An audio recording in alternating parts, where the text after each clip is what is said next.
Welcome back, beer tubers. Time to take a look at a brewery I have not reviewed before. We're going to take a look at Crooked Stave Hop Savant. This is 100% Brettanomyces Pale Ale. It was, as it describes on the label, dry hopped artisan ale fermented in oak foeders, and 6.2%. And they both Roma hops and dry hops are Centennial and Simcoe, which is a pretty good pairing. So I got the beer poured out. Slightly hazy, golden color, very bright white head, nice effervescence type of carbonation coming off the bottom of the glass. Let's get the aroma. Yeah, you're getting hops and Brett. Definitely, that's the two things I noticed right away.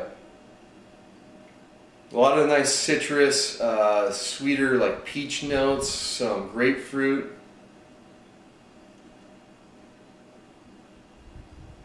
Definitely getting some of that like more medicinal Brett character, that sort of medicinal funk. It's not quite towards the Band-Aid side, but it's kind of close to that. Touch of a barnyard character as well. I'm also getting some nice stone fruit character, like apricot, a big time slight nectarine. It's got a good combination of hops and Brett. And by the way, this is 2013 batch 2 of it. And they recommend serving it at 46 to 54 degrees, so I'm probably on the low end of that right now. But we'll let it warm up as we go. Let's dig in. Cheers.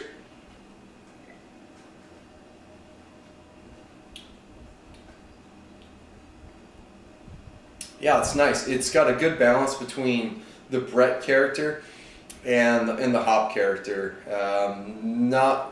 Neither one is overpowering the other.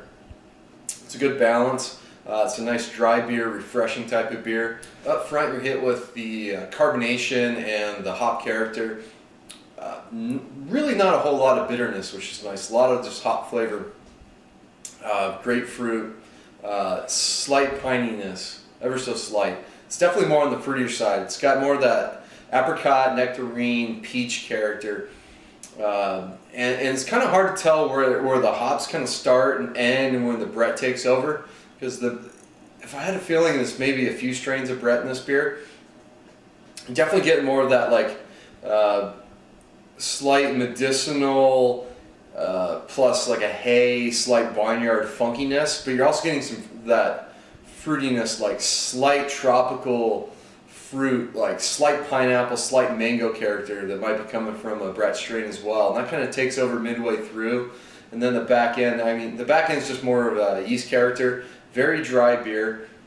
Not a whole lot of lingering character. It's pretty bone dry. But overall, it's a balance between the hops and the yeast, and it works well. Also picking up a little bit of like an oak tannin in the background. You can tell that they fermented in those giant oak barrels. It did pick up a little bit of flavor from them. So if you ever want to know what an American Pale Ale would taste like, fermented 100% with Brettanomyces, this is a pretty solid example of the style. It definitely changes the factor of the beer, and some adjustments have been made for the bittering levels, because if you're going to use Brett, it dries out the beer so much it's going to increase the intensis and the perceived bitterness of the beer. So they did a nice job of not overly bittering it, just putting in some nice flavor and aroma hops towards the end to add that American hop character to the yeast character. So it's a pretty solid beer. Not a huge fan of that sort of medicinal-ish kind of funkiness in there. It doesn't take away from the beer so much, and it does add complexity, but not my favorite type of Brett character.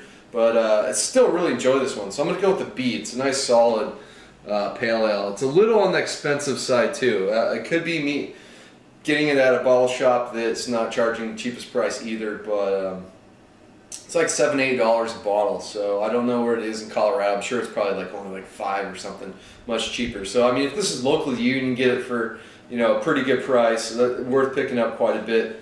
For me, it's a type of beer I'll buy maybe occasionally just because of the price, but it's a nice beer.